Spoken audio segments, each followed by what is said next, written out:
Okay, so this is Imogen Wiltshire interviewing Pamela Pinski on the 12th of May 2013 for the project Digbeth Speaks. So just to confirm that you're happy for this to be recorded and to go in the archive? Yes. Okay, brilliant. Okay, so to begin then, could you just tell me a little bit about how and why you came to be in Digbeth? It was... Let's try and shorten this story down a little bit. I studied in Birmingham, so I came to Birmingham when I was 18, started university, and I kind of fell in love with the city and wanted to stay. After graduation, I found a job, but it wasn't permanent. So as soon as I got a permanent job, I wanted to find somewhere permanent to live. And Digbeth kind of seemed to tick all the boxes in terms of it being cheap-ish, in need of regeneration, so in that kind of investment head, when you're looking for a purchase property, you're kind of thinking that Digbeth is kind of is going to be earmarked for improvement. This was obviously before the big crash and everything, and I kind of just fell in love with Digbeth. It's not somewhere that I used to frequent as a student at all. You kind of, when you're in the city centre, you get to the boring markets, and there is kind of a physical barrier that prevents you feel a bit scared of going down Digbeth High Street.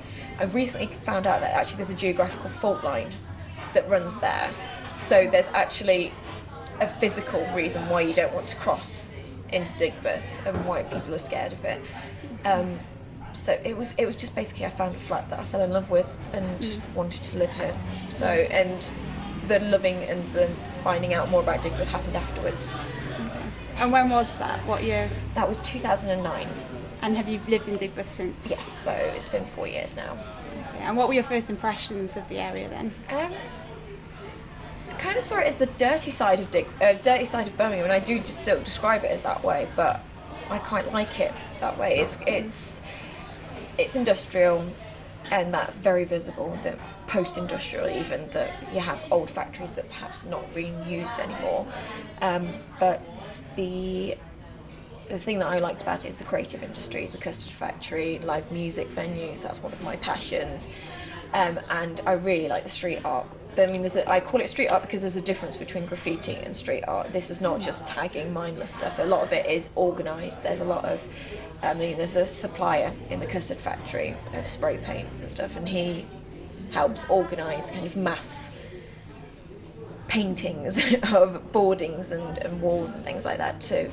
And I think when it's done sympathetically, with permission, and it's not graffiti, it's done in a way that it's a story as opposed to just lots of random tags. It does benefit an area. I think it livens the place up a bit, and it can make an area feel cared for. Yeah. And do you think that's specific to Digbeth, particularly in Birmingham? Yes, I think within Birmingham, definitely. It's within Digbeth. I think the artistic community, creative communities kind of get a bit more freedom in Digbeth than they would do necessarily in other parts of the city. And I think that the way that the creative industries have evolved within Digbeth has allowed that, is bringing greater freedom, and it's kind of making it a destination for those types of people, or not types of people, but those creatively minded people. Yeah. And do you think that the creative industry in Digbeth has evolved since you've been living here? Have you seen a change?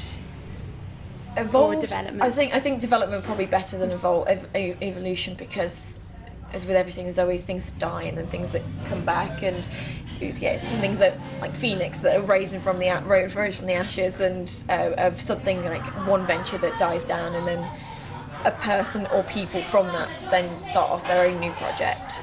Definitely development. It's with everything, as things kind of come to the end of a cycle and grow.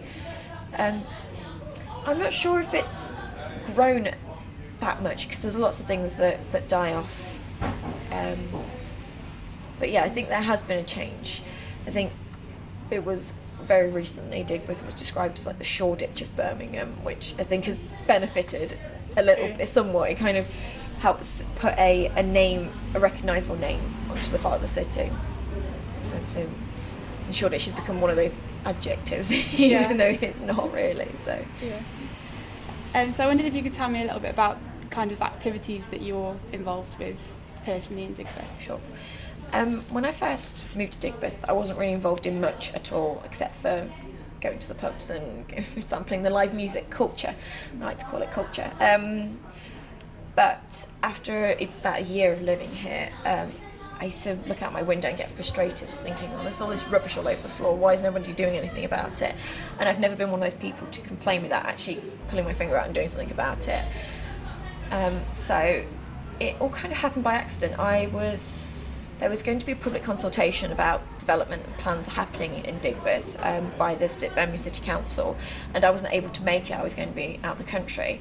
So I contacted the gentleman at the council at that time, Andy Shepherd, who was a neighbourhood manager for Digbeth, Highgate and St Andrews, to say that I wouldn't be able to make it, but I'm interested in getting involved and learning more. And Andy actually passed me on details about the Residents Association, about Digbeth Residents Association. And so I went to my first meeting in December 2010. January I wrote a constitution, and by February I was elected as secretary. So it was quite a quick progression from being not involved at all to being quite heavily involved. But that's something that I've always jumped in with both feet, and I was involved in student politics when I was at university, so I had lots of experience and templates and things that I could bring. So it was just a case of getting to know people.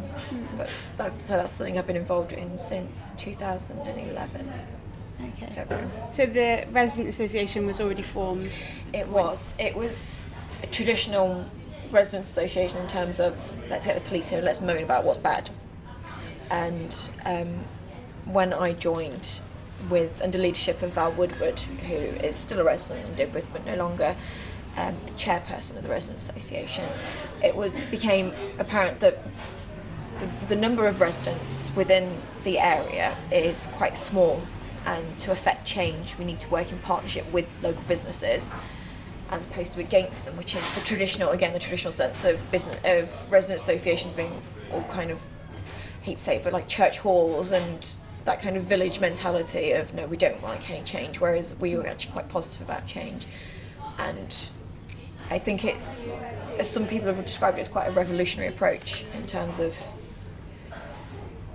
working in partnership with businesses and trying to gain traction with local authorities in that sense, and gaining supporting businesses, but also having the support of businesses as a resident association.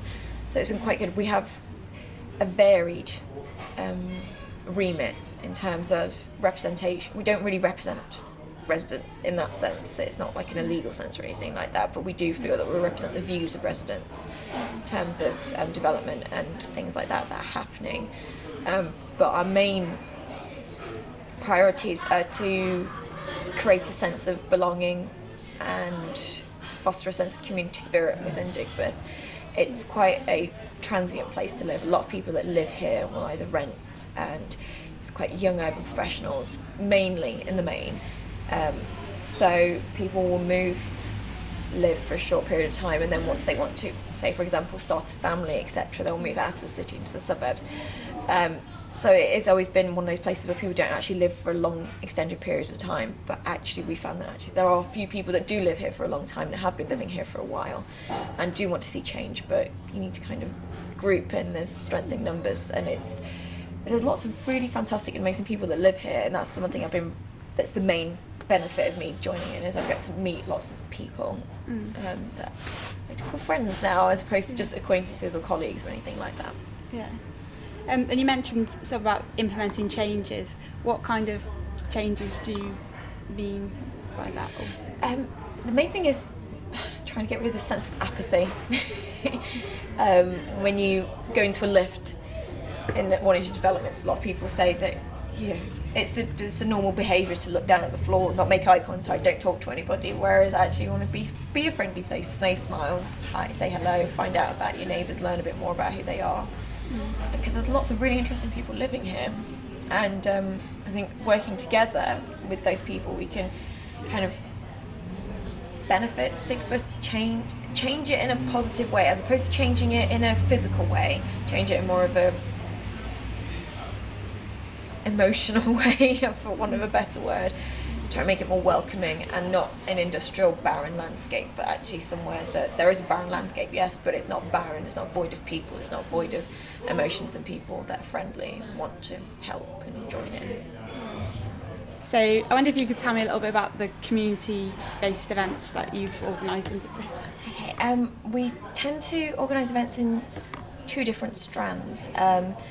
There's the community-based ones in terms of fostering a sense of community and getting people involved, but then there's also the events that we do that are more public, and we try to gain more publicity for that, attract attention to not the plight of Digbeth, but just attract attention to Digbeth and the issues that are faced here. Digbeth has got a great number of great heritage and lots of fantastic old buildings that are locally listed. We're in the Old Crown at the minute, which is the oldest pub in Birmingham, which is based in Digbeth, and I mean that just kind of gives you an idea of the sense of the historical importance of the area. And if you don't keep attracting attention to it, a lot of this history may be lost for future generations because of regeneration, and in the face of progress, let's just bulldoze the old library and stick a new bunch of flats on there. So there's two strands to the events that we do. We've done events. We did a Digbeth Summit, which was attended by the local MP Shabana Mahmood, as well as key members of Birmingham City Council, and that was.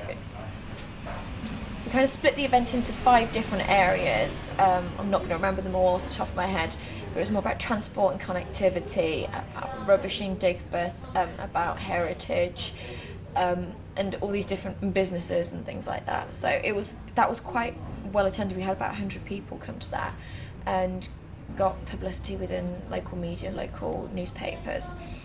So that's the one strand of kind of the professional, I should say. And when was that event? That event was in February 2012. We also did a very similar event in October 2012, which was about regeneration in Digbeth, focusing a lot on the HS2 proposed high-speed railway that will dissect Digbeth really and split us off. If not done in a sensitive way, there is potential for HS2 to split Digbeth off from the rest of the city centre. The argument always is that things like this high-speed rail always brings regeneration, but the regeneration is not equally distributed. That's the one thing that message we're trying to get across, is that the regeneration will be distributed in pockets, and if this proposed station where it will be in Digbeth, doesn't have an entrance out onto Digbeth, it will effectively block off Digbeth from the rest of the city centre. It's like cutting an artery basically. So that was trying to get publicity for that potential issue. I mean, it's not something that we know is going to happen for sure, but it's better to highlight it now than highlight it afterwards when things have already been made, plans have been made. The second strand of community activities that we do is traditional kind of community fostering community spirit. So we have run in the past urban picnics. Go find the derelict spaces in Digbeth and have a picnic there. Why not? Instead of having a picnic on grass, why not just have a picnic in a concrete car park or something? So that was something that was run by Nikki Getgood, who also ran the Digbeth is Good blog. And that happened for a period between 2011 and 2012. So there was a series of these urban picnics, which are really well attended, and actually there was kind of got a good following of people to go to places that ordinarily you wouldn't venture on your own, but when you're in a group you feel much safer and so you feel better doing it. Other activities we've done was during the Queen's Diamond Jubilee in 2012. We had a street party, had permission to close off Warwick Street in Digbeth, between just outside near where the Spotted Dog was, and the plan was to have live music out on the street, but rain stopped play, so we had live music in the Spotted Dog Garden instead, which is the Spotted Dog pub has a fantastic large covered beer garden where we moved all the live music there, which unfortunately I think the fact that it did rain, and when I say it was pouring it down, it was completely rained off. We still were there, and there's still people turned up. We still had some residents come along, and we got to meet some new faces, but it wasn't as well attended as it could have been had we been out in the street, because even if people hadn't have heard about the party happening, if you see a band playing in the middle of the street, you kind of want to go have a look and see what's happening. So that was a bit unfortunate, but it's not dampened our spirits in any way, and we will keep trying to do things like that, having like not bake sales, but we did have like a baking competition and things like that. We had food and high tea served, and what else did we do? We had retro games on the projector. We had an N64, or like some old games console projecting games, and Mario Kart out onto the big screen in the garden in Spotted Dog. So it was a good fun, good day. It's just a shame it was cold and wet, unfortunately. And the events that you organise, do you often have regular people that come, or are there new faces each time? It's a mix. You'll have your kind of loyal people that will come to most of the events, or to all of the events when they can, and then every so often we'll attract a new face, and that's like gold basically. So when you like not pounce on them, but to try and get people more involved. And I think it's when someone's been brave enough to kind of venture out on their own to go meet with some strangers, you really want to kind of reward them and be friendly to them, and show them that there are people that want to be friendly and make friends, and welcome people to Digbeth, and not just be strangers living next door to each other. People actually do want to get to know each other, and there are lots of friendly people and lots of interesting people with great stories and great history, and things they do in their jobs are really interesting. So kind of just trying to get them involved, and yeah. And how would you describe the Digbeth community then? Diverse. Digbeth is full of old man pubs, and that's the technical term for them, old man pubs. So there was lots of people that have been coming to Digbeth for years and years. I once had a man come to change my washing machine, who was actually christened in St Anne's, and had christened in St Anne's Church, and had grown up in the area, but had then moved away, and was completely surprised by how much it had changed since he'd last been here. So you kind of have that kind of old industrial demographic, shall we say, people that still come to the pubs because that's where they used to come when they used to work here, and they've developed friends and links there to these establishments. So you have those kind of people, and you have like creative industry and types of people that may come here and may set up a gallery, studio, etc., and stay here for a long time. But then you also have some people that just come and visit and not stay for a long time, maybe on a cultural exchange. You have visitors to the area. We have a fantastic array of different festivals serving lots of different interests. So we have like Flat Pack, which is like an independent film festival, Supersonic, which is a bit of a mix between film and music, I think.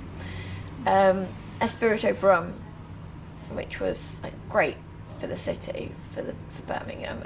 It's a cultural exchange between Birmingham and Brazil, funded a lot by the Brazilian government to try and help. I think it's for a tourism reason, really, but Birmingham was chosen as one of the European partners for that festival, which was great. So you have lots of different varied people coming there, and then you have people that are living in Digbeth. Because of the accommodation available in Digbeth, it tends to attract a specific demographic. So although you might have people varied from backgrounds, etc., they're all very similar in terms of the fact that they're in a particular life stage. They tend to be professionals working in the city and living in Digbeth, because it's apartment buildings that have sprung up that it tends to attract a very specific demographic, very little children in the area, mainly adults. But then you won't really want to be bringing up children in an area that is as vibrant as Digbeth, because we do have lots of live music and events, and it can be noisy at night, so you don't really that's not the best place to bring up children. So varied in the sense of the reasons why they're here, but when it comes to residents, although I can say the backgrounds varied. It tends to be very people that fit into a very similar demographic. So you mentioned the live music in Digbeth and events at night. I wondered if you could tell me about some of the events that you've been to this year. Okay. I'm trying to think. This year there's not been much because of cold weather, the awful weather.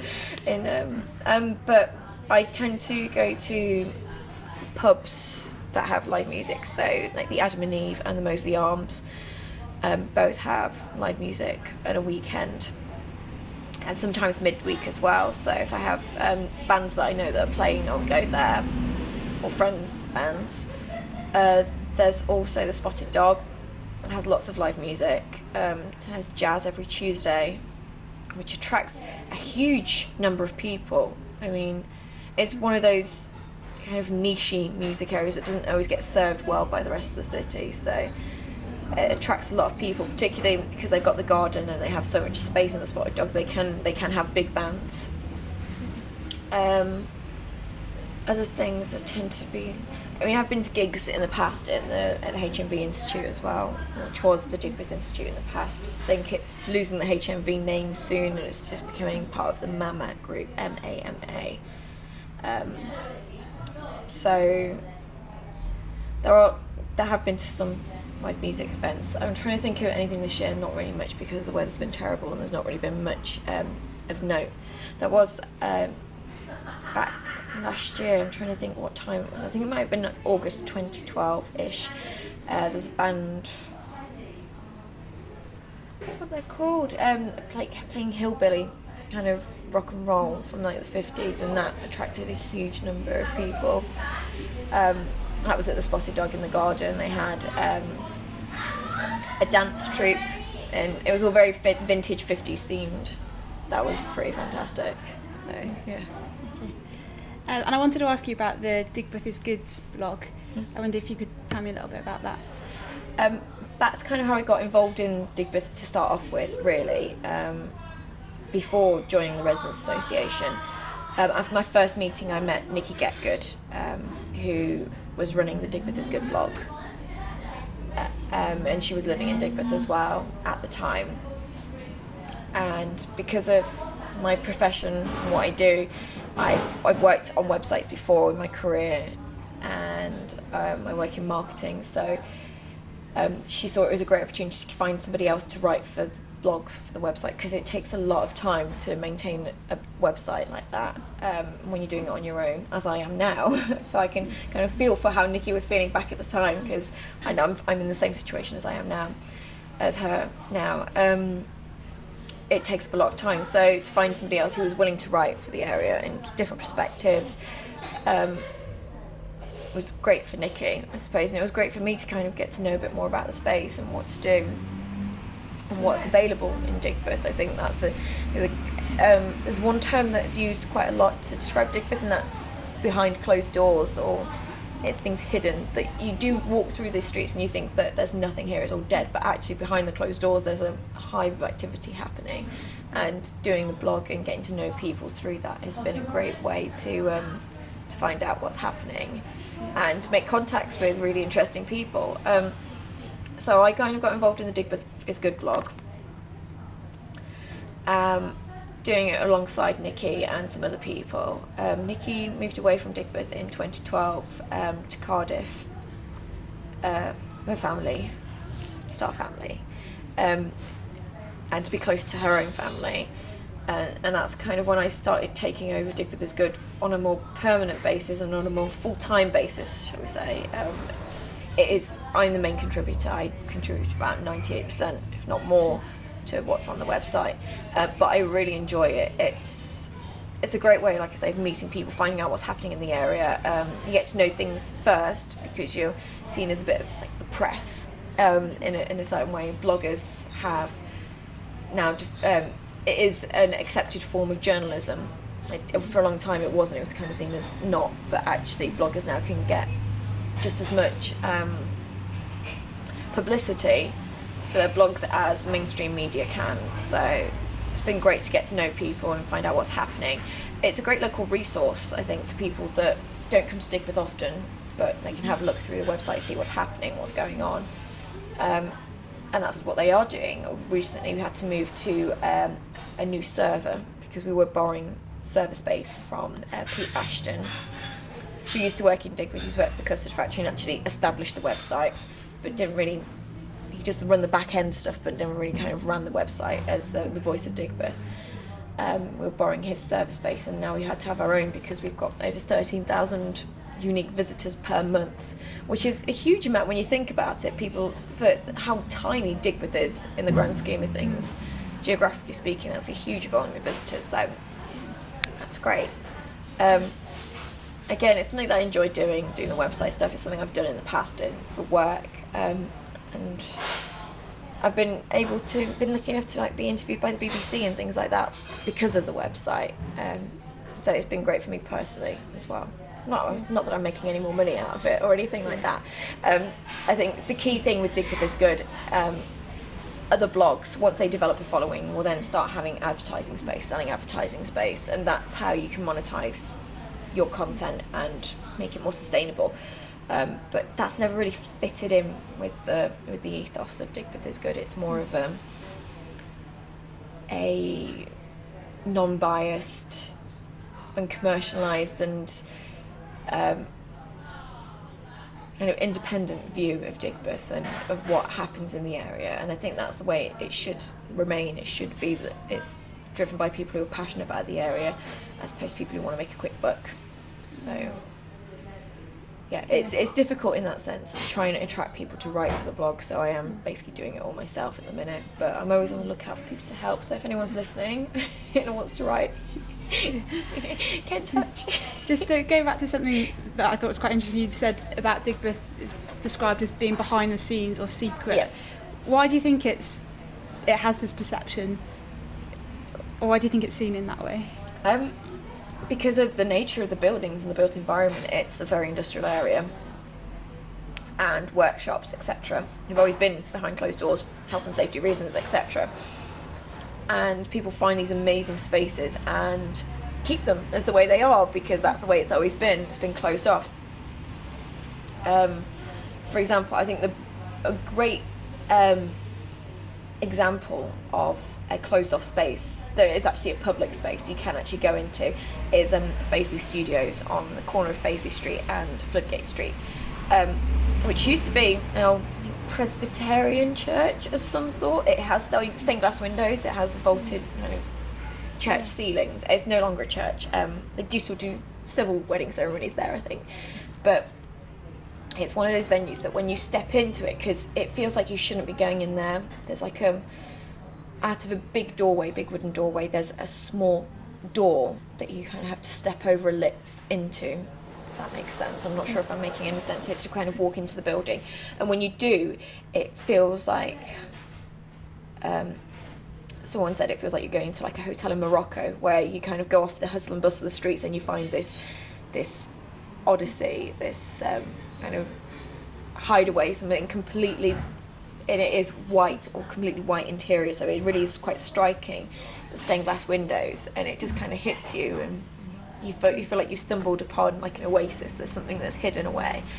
So that's a good way of describing of what other parts of Digbeth is like, what there is happening behind closed doors, because you would ordinarily, it's such an unassuming building from the outside, you would just walk past it and not think anything else, and unless you go inside and actually see that there's offices, creative studio spaces there. But I think the main thing they do there is events. I mean, the Conservative Party had not a conference, but a kind of breakout session there from their conference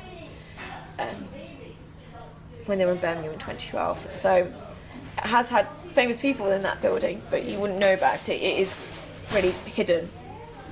And you think that's quite typical of Digbeth? Yeah, very typical about Digbeth. I think it's that kind of unassuming.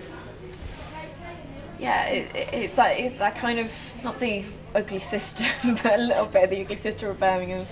And there are hidden gems, but you do have to kind of scratch beneath the surface and find them. But not many people have the confidence and like bravery to do so. It can be quite an intimidating landscape because it is so harsh. It's such strong lines, just bricks and mortar, and that's all it is. It's just trying to maximise the space, the land that was in the area. So it is lots of just bricks and buildings that are quite cold-faced, but actually when you go inside they are more welcoming. So this is quite a broad question, but what do you think the future holds for Digbeth? Hopefully more of the same.